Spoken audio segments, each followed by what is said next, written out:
Good evening, everyone. Welcome to the first edition of our IMSpotlight series, dedicated to the achievements of our former students at the International Management Program. On behalf of the IM Alumni Association at the School of Business FHNW, I would like to welcome you to this first event. With the IM Spotlight series, we would like to showcase business ideas and achievements of former students, give them a platform to talk about their successes, and also give them the possibility to talk about their experiences, telling us a bit more what to do and how to start businesses and how to be successful in this as well. I'm very happy to welcome Fabian Spinden tonight. Fabian graduated from the School of Business in 2019, so almost exactly 2 years ago. I read in his CV that he spent his exchange semester in sunny Mexico. And I'm not sure whether Mexico inspired him to save bees or to produce clothes. He can tell us a bit more in a few seconds.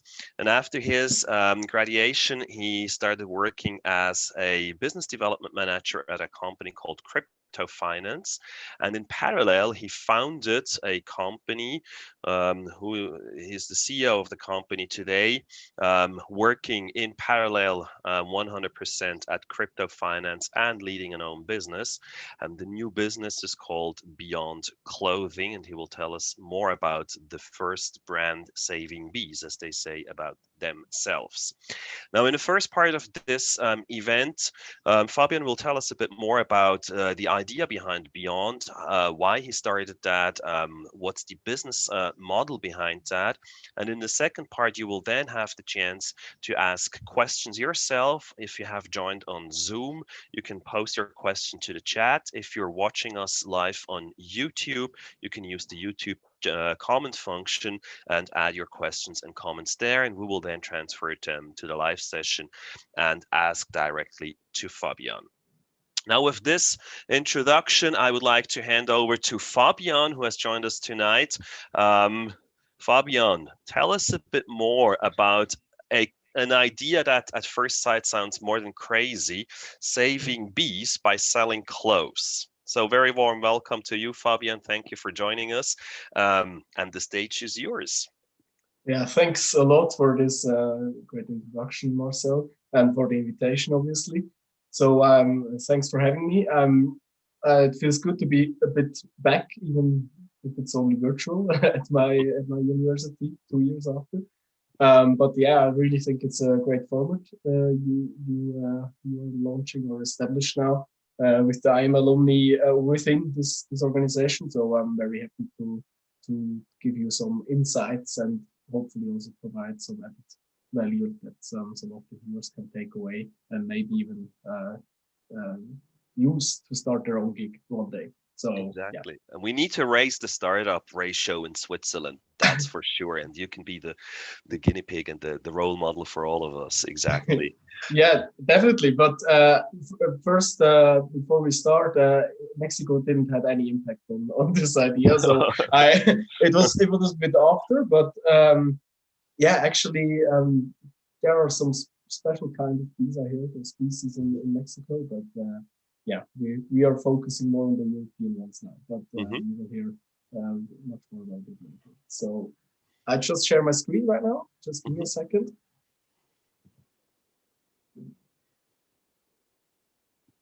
So I guess you can see it now. Excellent, yes. Perfect. Okay.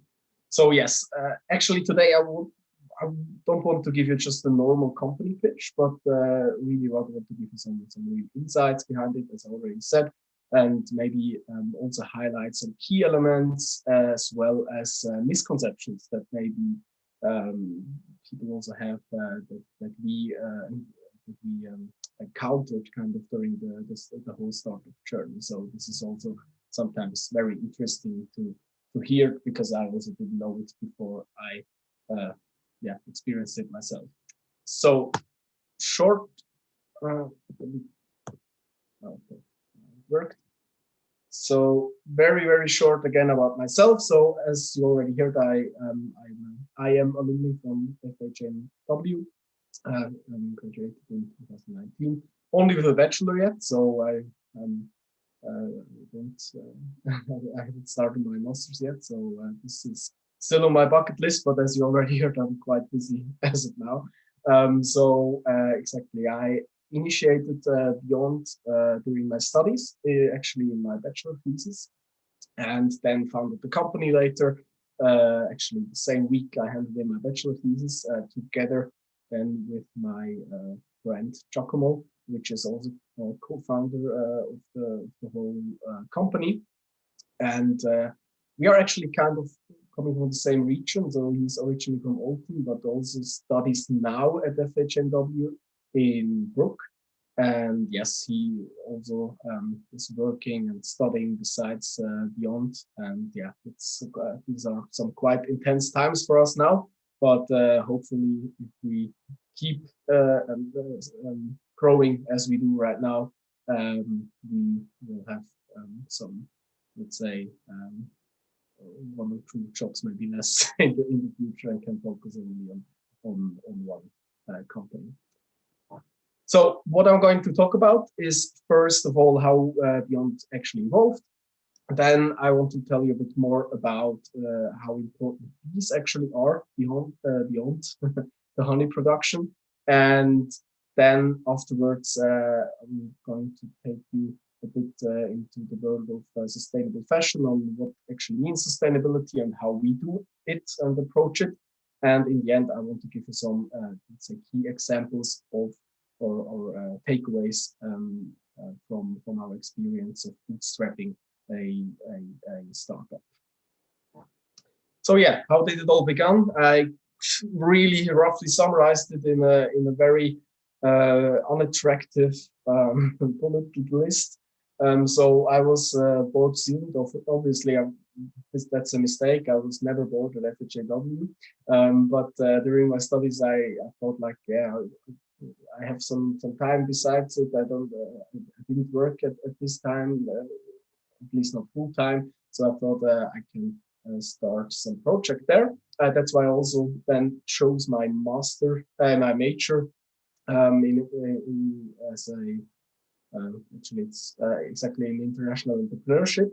And then I didn't have an idea first, but it fastly evolved afterwards, because I got interested into the bees during another project, which was a bit more for fun, because there I invested in beehives based in Romania, and I got honey as a dividend on a quarterly basis from these hives that I owned or that I financed. So I thought it's very interesting model, let's say. And this was actually the starting point that really sparked my interest about the little pollinators.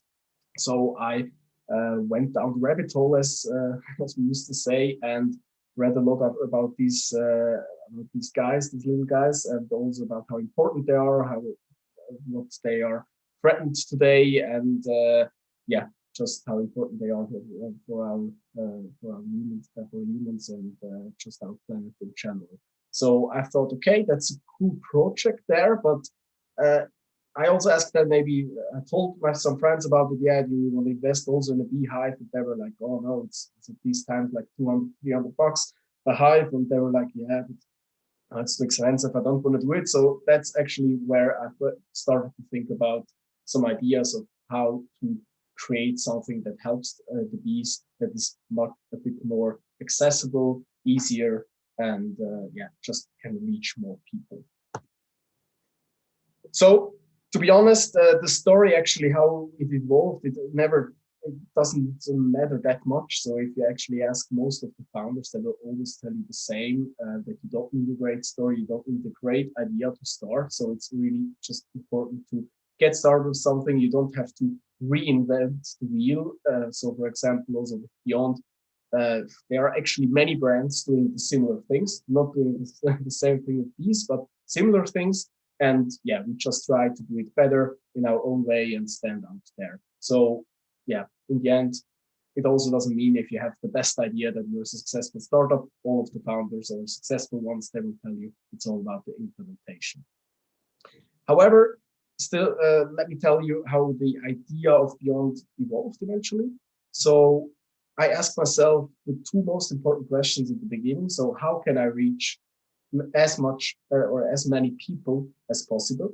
And there I was, I mean, this was a, let's say, an easy one, because um, if you take a consumer good, which is already, there's a need, a market for it, and you combine it with a good cause, kind of with saving bees in this case, you create a more creative product or way um,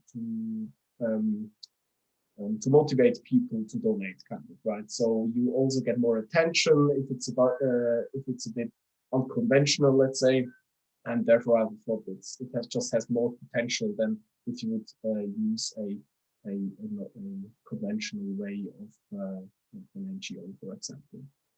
Then the second one is obviously then how must the product look like. So this was also very important, that the product really has to match your vision. So you cannot just take some t-shirts from the shelf at H&M or just order them at Alibaba and print a logo on it. Otherwise people will, or I mean, not only people will tell you like, what are you doing, but also you as a in general, you don't want, or in my case, you don't want to pollute on one end, let's say,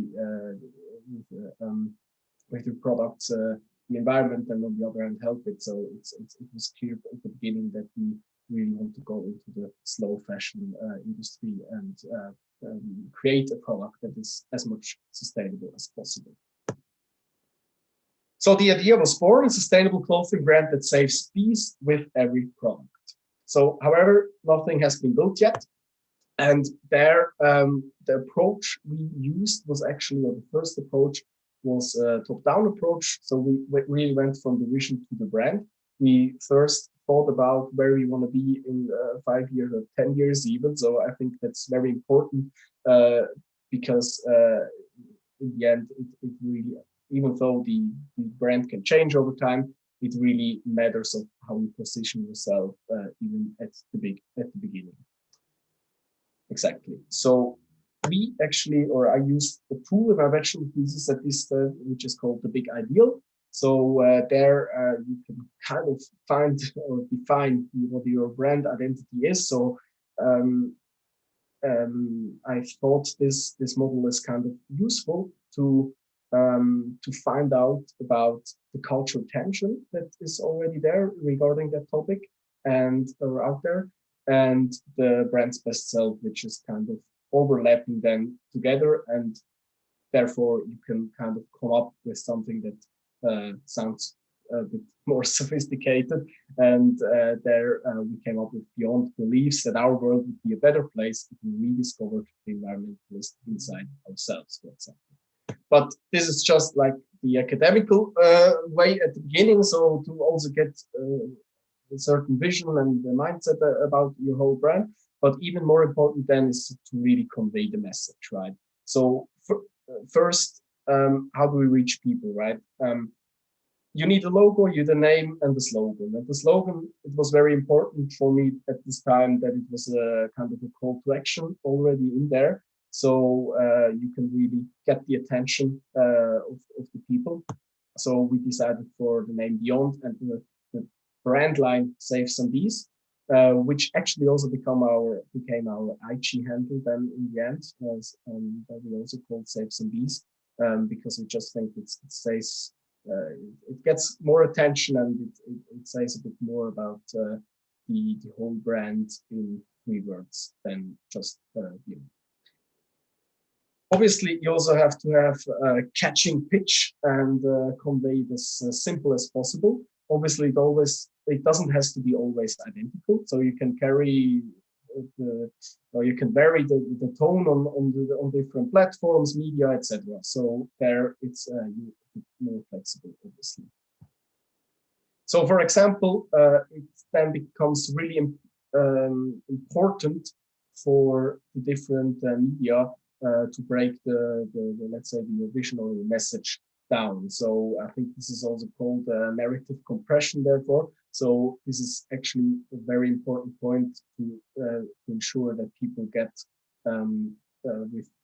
get what your brand is about with as least information as possible, right? So our main narrative is that we are the first brand saving geese, and we have different USP pillars that we then convey through different medias like Swissness, European production, sustainable materials, fairly made, and also radical transparency. So who are our customers? We always say that everybody who loves bees and sustainable clothing is our customer in the end, no matter the age, gender, profession, or whatever attribute you want to enter here.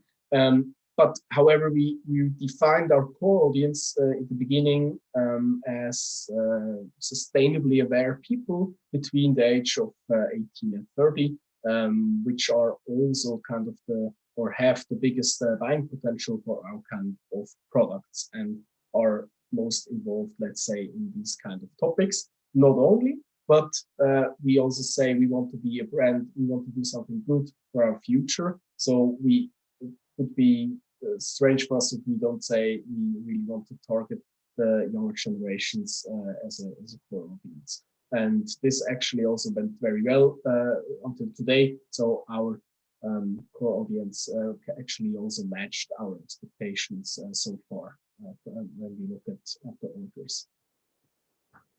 So how do we achieve our vision? We do, the first thing is what we do is we donate, we give direct support to the bees. So for every product you buy with us, we take 5% of the product price and directly donate it to our bee project that we partnered with.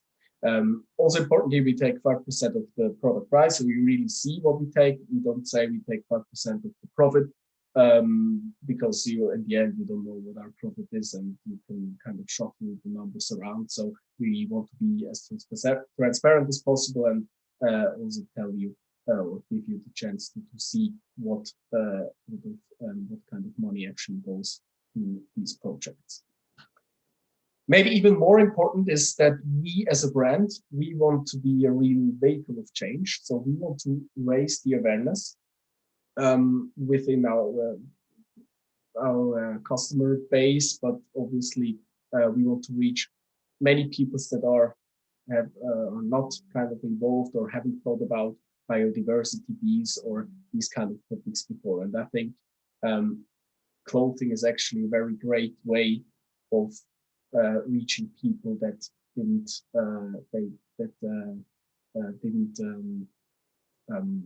think about or thought about, that are not that involved within these topics. And yes, this is actually kind of our mission to reach everyone and raise awareness for the bees, the biodiversity, and obviously also for the sustainable production of our clothes. So now, why bees are important beyond honey production? So it's a bit strange that I show you honey now, because I actually don't want to talk about honey, but just before we go into the topic deeper, I would like to ask you the next time you buy honey from your discounter at Coop or Migros to take a look at the backside of the product and look at the origin of the honey, because actually a majority of the honey today, which is sold today, is actually coming from Asia, and as you can see, only little amount from Europe, and even there it says most times that we've got mixed together with different honey from different countries within the EU, for example. So the honey market is really nuts, let's say, but I don't want to go deeper into that. But also there, if you already want to do something, for example, for bees, one thing would be to buy local honey, which has a bio certificate or even a Demeter one from your local beekeepers. That's already one thing you can do. So the bees, they are the so-called MVPs of nature. So they are the kind of at the core of the whole biodiversity because they pollinate 75% of all crops worldwide. So this also actually means that not only biodiversity, but also we as humans, we depend on the bees because 2/3 of our foods that we eat every day are actually impacted by the bees through pollination, right? So it's also said that the bees is actually the third most important animal behind the cow and the pigs, actually, because yeah, with the meat, but also in the dairy. But the bees are actually, they allocate the different percentages of foods that we consume. The bees come at the third place. So that's actually quite important. What are the current challenges? So I'm sure you already heard about some of the challenges of the bees in the media, but unfortunately, it's not always very, let's say, complete or very straightforward. Then in the end, what we can do about it. So, but the first and foremost reason why the bees have or face a much more much more, let's say, less natural environment is actually the pesticides that is used in agriculture. So all these pesticides and obviously also all other chemicals that go out from factories into the environment. This actually comes then also together with the habitat loss. So urbanization is a big topic there as well, because actually most of the wild bees, they don't live in hives or in trees, in natural hives. They live actually in the ground. So it's actually becomes clear that in the city there isn't that much space for them anymore, or in the urban areas. Then we have also monocultures, which is more targeted at the honeybees, because there some, let's say, most of the beekeepers, they also started over the years to breed the most efficient bees that are for honey making, which is in the end also not the best or ideal outcome for functional biodiversity with different species. And then in the end, we have also colony collapse disorder, which also only affects honeybees, because this is the term that is used to when a full hive or a swarm that is living in a hive of bees are dying regarding different causes that actually starts with only 1 or 2 bees being sick, but then they affect the whole hive and then they die. So there are different stressors that cause this colony collapse disorder, which is actually was first noticed in 2006. So it actually also gives you a kind of an idea that that it hasn't been like this all the way down. So a lot of researchers are fighting now why it was first noticed back then in 2006 and not even earlier. So to find out about the better more accurate causes. But interesting is also that all these physical, chemical, and biological stressors, they're actually also apply to wild bees. So not only honeybees, only the nutritional stressor, which you can see here, is only affected or is only affecting kind of the honeybees, because the wild bees, they do not get fed by beekeepers. So we thought about what we're going to do now to support them. And as I already told you, this was the pilot project we had first in Romania, where we actually also built up some hives, then with our logo on it. And we still have them there. And I still have like 40 kilograms of honey in my cellar. So if you're interested, send me an email afterwards. So then we realized, or very quickly we realized, okay, honeybees are going extinct.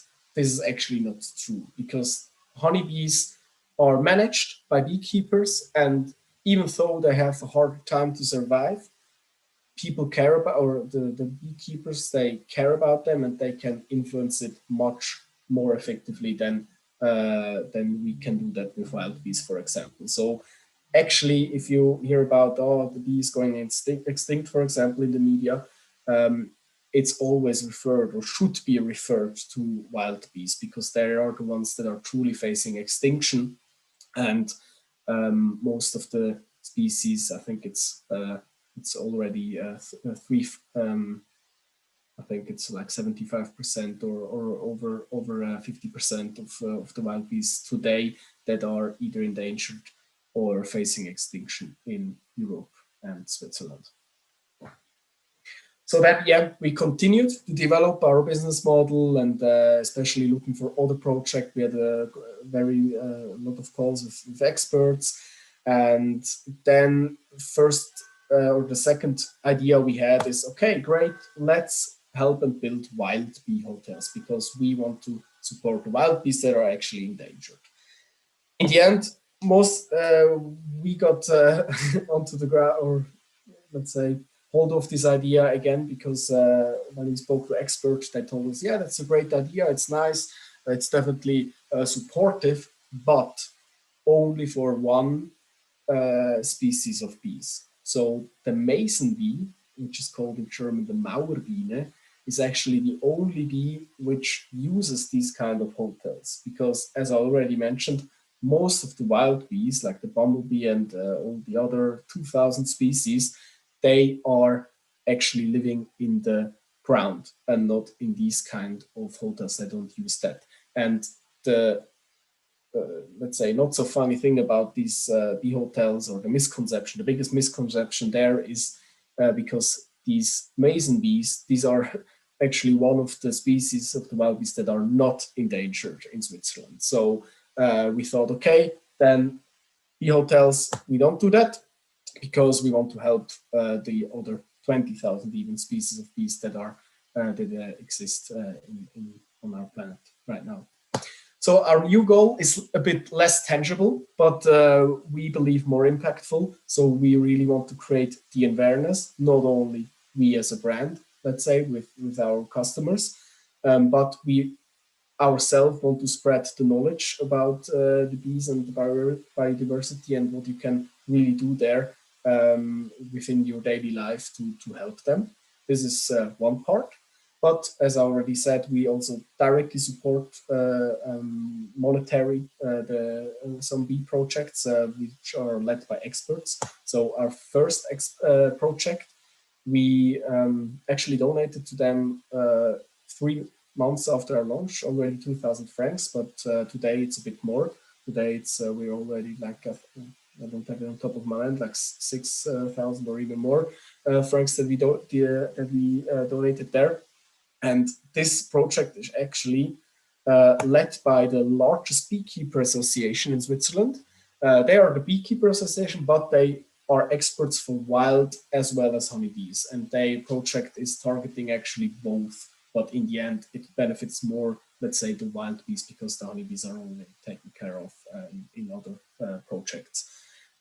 They already launched now the first courses, which are kind of awareness and really then deeper insight course series for change makers. So there are people that are, for example, designing landscapes for on a cantonal level, for example, or gardeners that have bigger projects, etc., in the planning, that they can benefit from the knowledge there, and really adjust the learnings, or no, take the learnings and take them with them in their profession, and really, I mean, yeah, in the end, these are the people that can make a sustainable impact that lasts over a longer time, and not just over a couple of months. So the goal of this project is really to teach and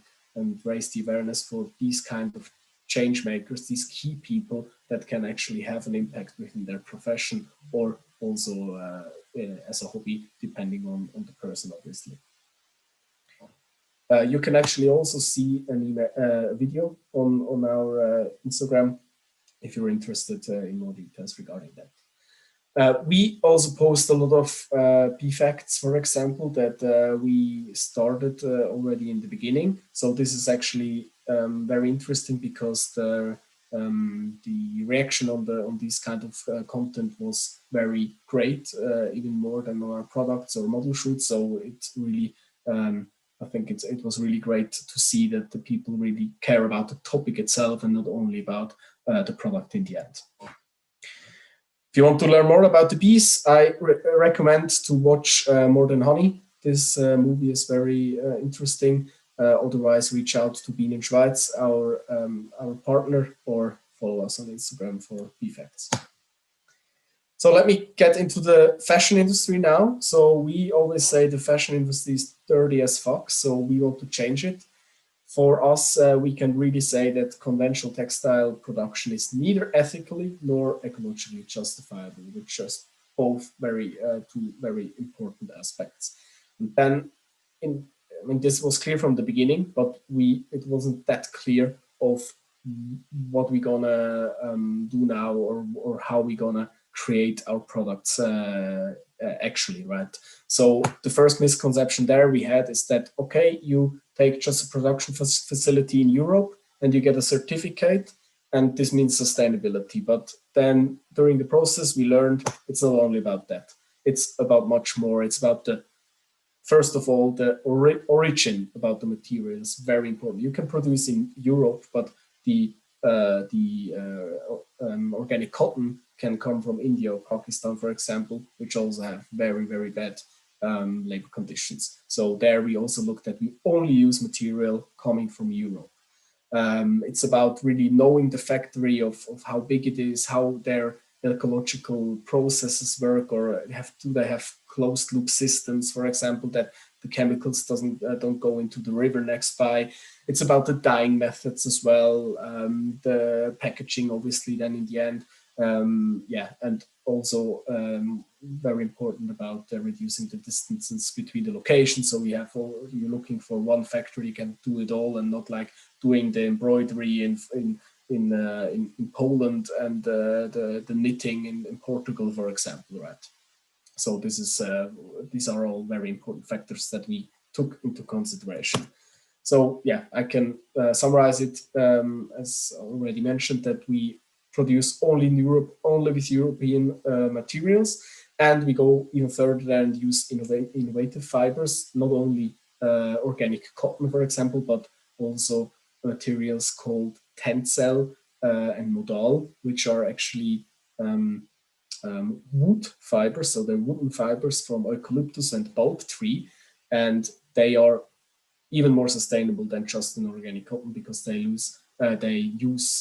don't need any water almost, because they can live from the rainwater, and even these trees or these fibers, they are originated from sustainably managed forest in Austria as well as the Czech Republic. So we don't want to have like fibers that are originated from trees at the Amazon, for example, right? So we really look for that as well, and only choose European origin fibers there as well.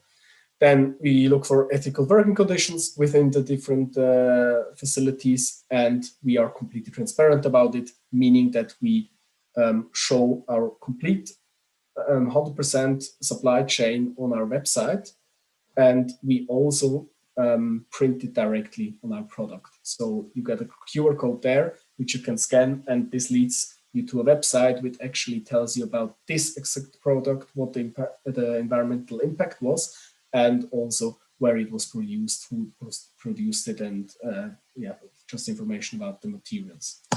We also produce content about our production facilities. So there, in this last, I think it was half a year ago, one of our factories in Istanbul, the people there, they actually got they had infections with the coronavirus. So we had a delay with our products, but also that we communicated directly, and we also show kind of the people who work there. And that's really important for us, that the people know where the clothes come from. And as already said on the website, we show most of it, our whole supply chain, as well as a lot of information about the materials. You can find everything there. So to the last part, how to bootstrap. So bootstrapping, for those of you who don't, so you're not familiar with the term, is actually building up a company with no big funds from investors, so only with your seed funds from yourself. So that's actually what we did, right? We didn't have a lot of money. We had a starting capital to found GmbH, and after that we financed the production of the products, had some little marketing budget, and then we started and just reinvested everything that came back immediately into new products, or again into other quantities, into marketing, into the website, etc., etc. So what I consider as most important is actually something that I read from one of these successful entrepreneurs on Twitter. Is actually what you should know when you want to bootstrap, you just want to start your startup, are these points he mentioned there. I think the ones I highlighted are the most important ones that I can say now in hindsight. So storytelling, very important. Narrative compression, as I already said, to bring that story or this message to the customer with in 1-2 sentences is very hard to do sometimes, but very essential to get the attention and also do the conversions then for the clients. Selling, obviously, you should know how to sell, also do the marketing for it, and also that there are no rules. So just try different thing, try to be different, because this is actually how you get the attention in the end. So what we did is actually I started even before we launched, so like 1 year before. So even 2 weeks after I had the idea and drafted the first one pager about it, I started the Instagram channel with Save Some Bees and just posted some bee facts. And my sister helped me also a bit with it because she's also kind of good at editing this kind of pictures. So we started just our Instagram channel there, and we actually got 600 followers from nothing. And which doesn't sound a lot, 600, but in the end, these kind of guys were our first customers. So this was really interesting to see. And we even had, when we started with the products, we didn't had any or a lot of people unfollowing us. So these were our first customers, which has been actually earned for free in the end. So this is an important one, I would say. Then since the start, we really try to leverage the community, right? So we send out with the thank you card that you get together with the product.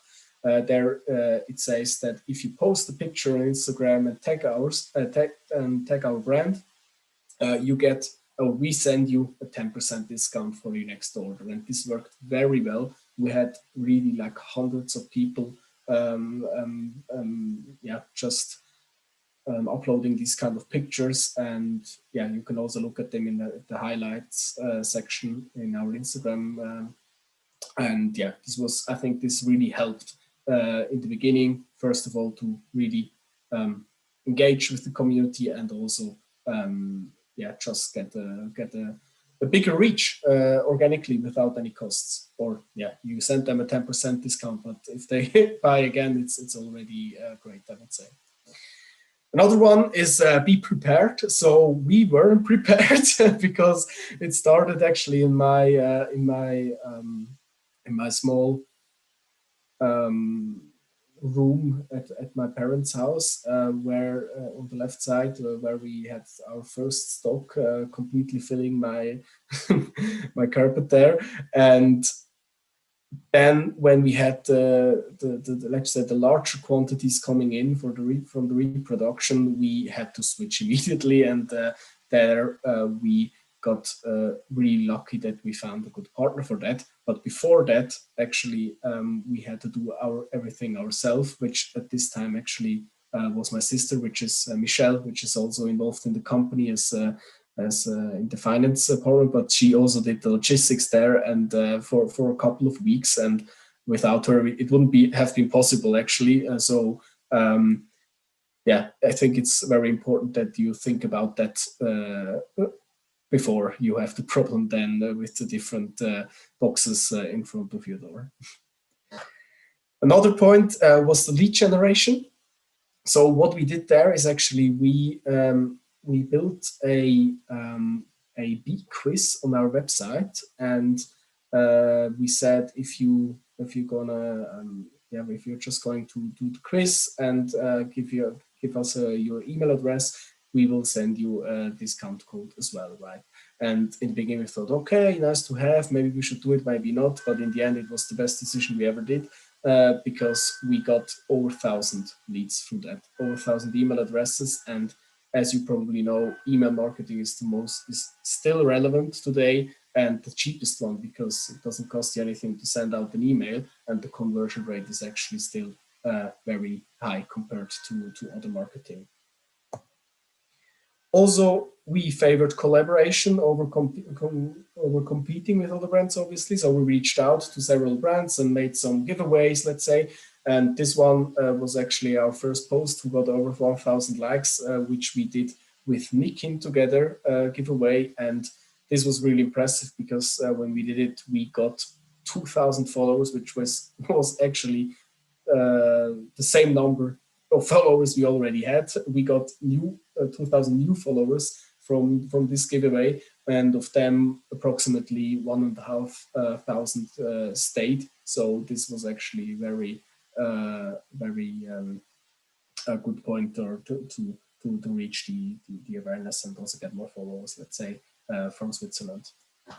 Also press, I think you shouldn't underestimate that, because I also wrote some corporate press release that we sent out to the more traditional media, Aargauer Zeitung, 20 Minutes Friday, Now, etc., and got featured there as well. So this is also very important, and not to forget when you bootstrap your startup. Even though if you don't like the headline, like here, if it says Bienenkönige, it was a bit funny for me because a lot of my friends texted me like, yeah, you're the bee king now. But in the end,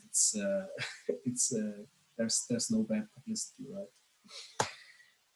As I already said, we partnered with Lehrwerk, which is actually a social association, non-profit one, that helps young people to reintegrate into the labor market. So they are doing the logistics for us at this time, the whole fulfillment, and this actually fits perfect with our mindset. So it also enhances the credibility, obviously, on the outside, but it's also a very good opportunity that more people that to get back into the labor market, exactly. But I have to be honest, it's also cheaper than with professional providers, so it's actually a win-win situation. And always oversell yourself. So we do that all the time, obviously, for negotiations with suppliers. It's very important there that they take you seriously, and also on the outside for the brand appearance. So we, for example, spent a lot of time on our website, and we got a very great feedback afterwards. And this is actually a lot of people also told us like, oh, what, you're live since 1 month? I cannot believe it. It looks like you're an established brand. So that's actually the feedback you want to get. And yeah, it's important there.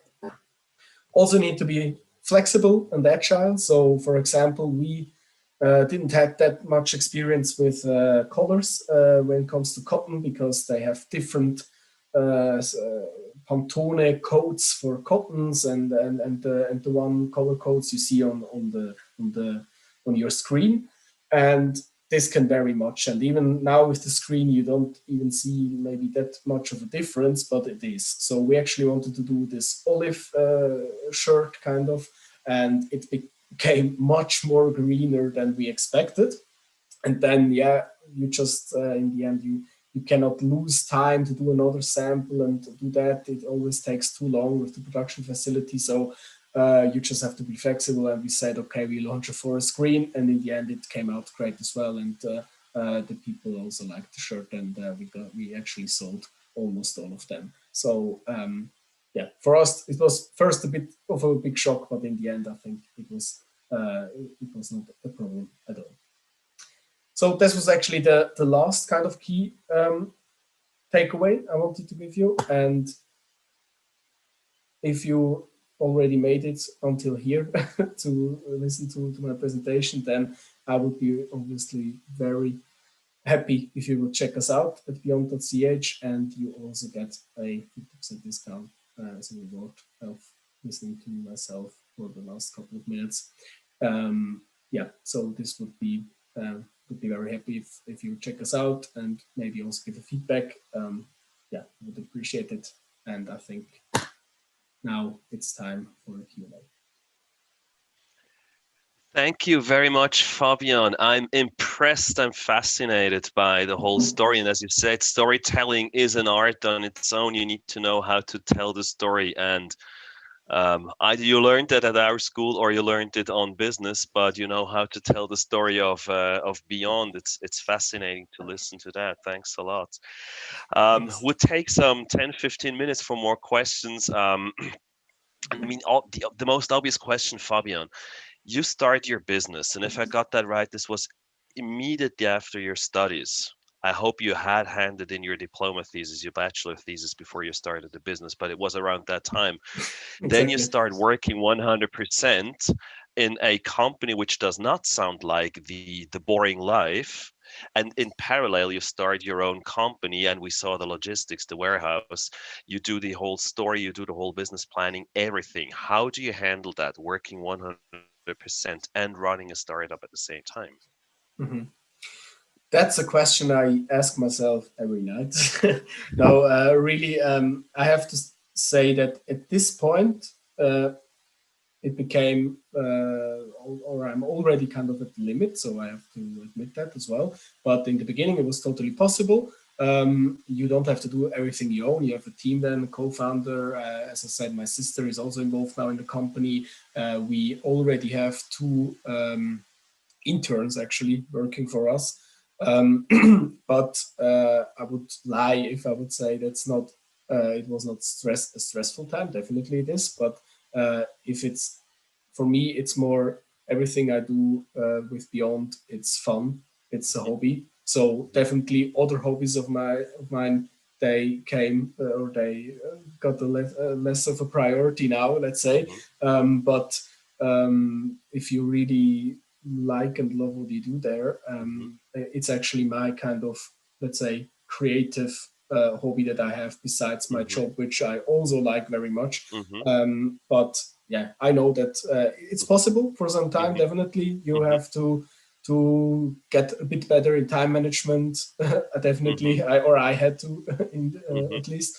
But you cannot do that forever. That's also clear. And at some point, do you plan to make BEEYOND your main company? Well, you don't need to admit that here online, as your current employer is listening to you as well, but are there any plans to make that a full-time business for yourself?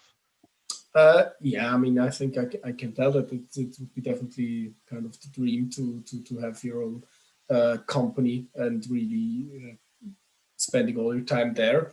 At the moment, I have to say that we got a little slashback in the growth because of the Corona situation. So most of our suppliers, they had very many problems with the supply chain. So we kind of, I mean, we're still on good track, but we expected a steeper growth rate, but we had the luxury problem that we have been sold out and we couldn't deliver more products. And now they're back in stock, some of them at least, and we're already kind of at the same level than we left off. So it's going great, but I think this will just shift it a bit into the future, a bit longer until we can do it. But we're definitely looking forward to it to jump in there. Um, at the very beginning of your presentation, you had a statement which I really liked. You do not need to have the idea. And I think this is very typical, that especially in Switzerland, I would say, with our mentality, we're waiting for the rocket science idea instead of just starting with a small business. When you look back at the very first days, weeks at Beyond, did you even recognize that this is a business idea, or was it rather like idealism? Let's do that because we want to do something for the bees. Or when was the moment when you realized that this could be a business? Mhm. Um, no, actually, it was already very early because I was enrolled in the international entrepreneurship major. So I kind of early thought about making it a business, but it was never. But I was already kind of before and during my studies, I was interested in social businesses, let's say, that combine it, because Hmm. I'm very much convinced that you can reach so many more people if you combine it with that, instead of just going the conventional non-profit way. And therefore, yeah, it was kind of a given then, or kind of it came really quickly then, the idea of making it a business, but a social one, right? Hmm. Where you only don't work for profits, but you only want to have another output for the environment, right? Hmm. Now, when I talk to students, I hear that very often, and as you say, in the entrepreneurship program, this should be part of the ongoing discussion. And students very often come up with an idea. How would you say? How can you see whether this is an idea that could work? How do you separate all those crazy ideas that you rather discuss in a bar at late night from those ideas that you can discuss with companies and business partners? Mm-hmm. Yeah, interesting to how you separate that. I think also you can crazy ideas from during, you also can make a business out of that. So it really always about is about the implementation, how you combine it. Hmm. I think there's in the end almost none idea you couldn't sell somehow, because sometimes you also see products where you think, what is this, but somehow Hmm. it can be sold. So it's all a lot Hmm. about marketing and everything. So my advice would be, if you don't think about is there a market, obviously you have to do some certain degree of research first and ask Hmm. people about it, but also don't listen too much to people Hmm. that give you, let's say, a relatively not bad, but uh, let's say not the best feedback. Because Hmm. also when I told in the beginning, yeah, I want to do like a clothing brand with bees and saving bees, and most people were like, Hmm. what is that first? So Hmm. and the second thing would then also be like, yeah, but the bee as a logo, what? Nobody Hmm. will buy that. And now in the end, yeah, as of now, people kind of like it. Or this was also the idea then of getting the emotion with the bee, right? Hmm. But most people were critical because they said, yeah, that's not fashion, it's Hmm. you need a minimalistic design and everything. Hmm. Yeah, so I think it's important to kind of go with your gut feeling then sometimes Hmm. as well, and keep yourself just do what you true to yourself, kind of, right? Hmm. So for me, in the end, I also looked at different many, like thousands of logos that we could do, which were more minimal, easier to do the embroidery and everything. But in the end, for me, it was so important that, yeah, you get the emotion from the bee. So for me, Hmm. then it was kind of clear that we have to do this. So yeah, maybe just start with something and Hmm. start very quickly. Hmm. You can do a sample somewhere, sell it before you have the product. For example, you Hmm. can do a pre-order. You can do a crowdfunding campaign to figure out if there's interest. So there are so many options out there to Hmm. really do that. I think most important, just get started. Yeah.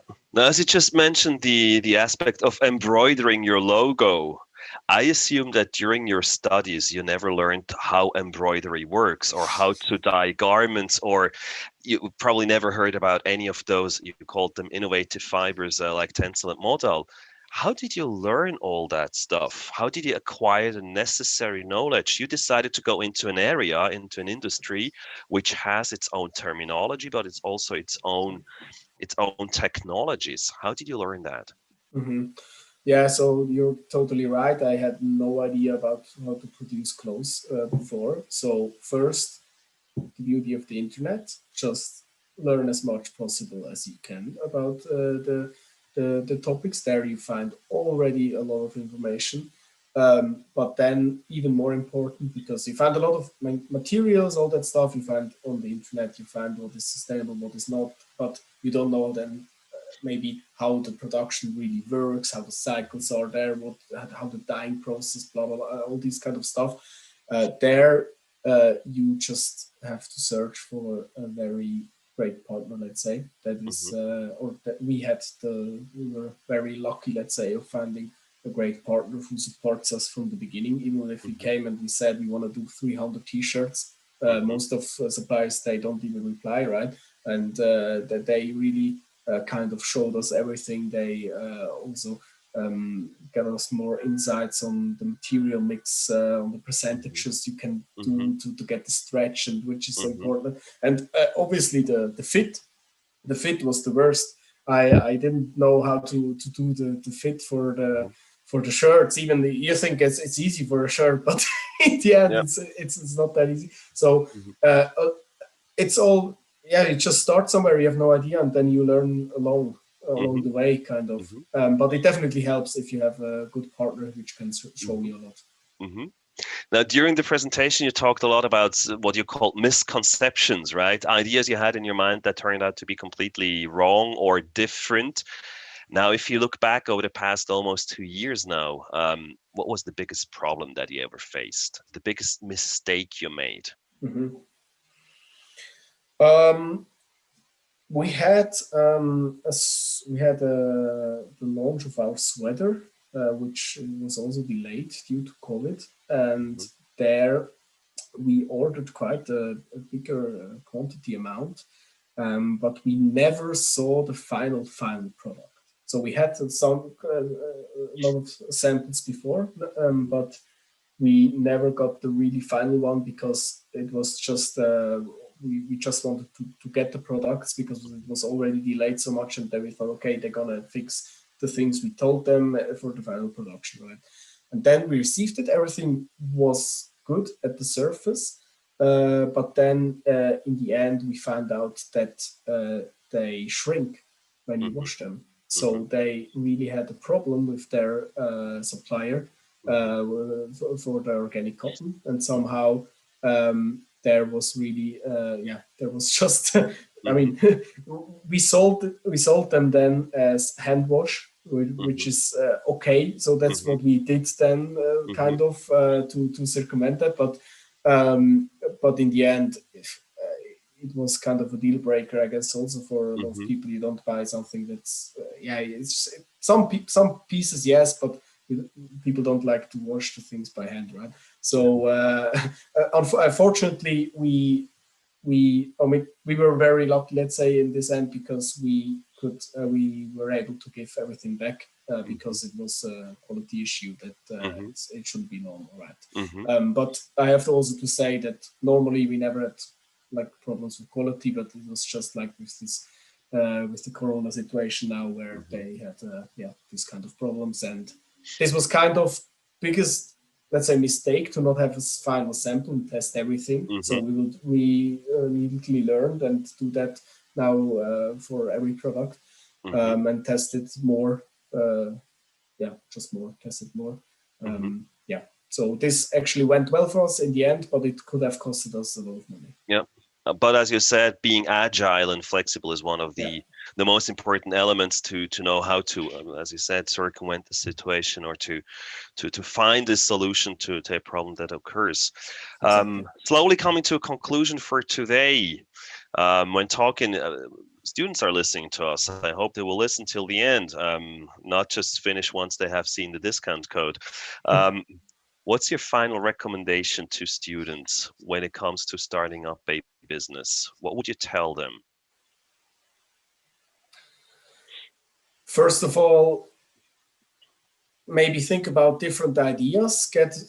You should definitely do some feedback there, do some market research. So you shouldn't just follow every idea that comes out of your mind, definitely, but then just get started quickly and do something you can see or which is tangible, right? So where order a shirt or build a website and just get the feedback there, and maybe start on social media with a channel.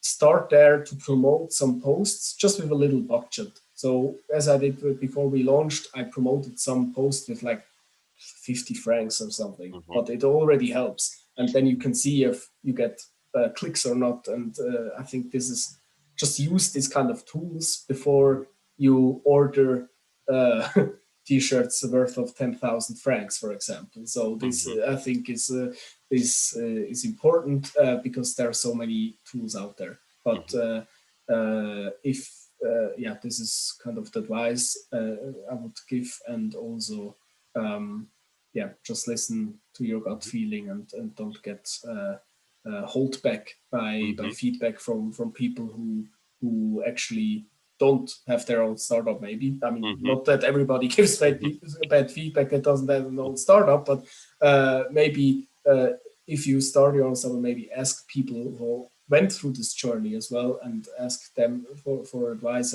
or tips, because I think that helped me a lot as well. Yeah. I would have had a more than one page of questions to discuss, Fabian, but as usual, we are running out of time, and I think with these recommendations to students, we have found the perfect conclusion for this first IMSpotlight event. I would like to thank you very much for taking your time. As you said, you're very busy. You're working 100% and another 100%, I guess. And this was your spare time event this afternoon, I'm afraid. So thank you very much, Fabian, for joining us. We will promote your brand, obviously, to see as many students as possible walking around with your clothes and helping saving bees. As we all agree, this is a necessary step, and this is a meaningful and purposeful thing you're offering here. So thank you very much, Fabian, for sharing your experience, for joining us tonight. I would like to thank the audience for joining us tonight. If you have more questions, if you want to get in contact with IM Alumni, you will find us on the internet, imalumni.ch. You can also follow us on Instagram. Our posts are almost as cool as the ones from Save Some Bees from BEEYOND. So follow us on Instagram, and you can also sign up for free membership. It's all for free. You can benefit from our network, get invitations for future presentations as well, for future events, which are hopefully going to be physical events as soon as possible again. And with that, I would like to close the session today.